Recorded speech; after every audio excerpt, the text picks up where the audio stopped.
Ég var búin að vera að hugsa þetta í alveg töluvert langa tíma. Sá svo að endurmenntun var að auglýsa námið sitt. Ég bara ákvað að slá til, það væri núna eða aldrei.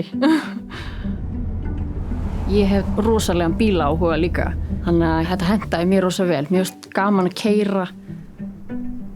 Umferðarfræðin, mér fannst hún ótrúlega skemmtileg.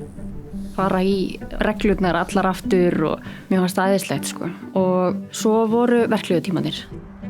Þar fengum við að fylgjast með ökukennara, kenna.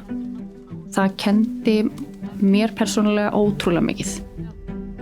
Námið undirbýr þig mjög vel í samskiptum við nemendur. Þetta er mikið ábyrgðarstarf að kenna öðrum að keyra. Það er bara þvílík ábyrgð sem að ökukennarinn hefur og að senda þennan einstakling út í samfélagið og að hann kunni og geti keyrt.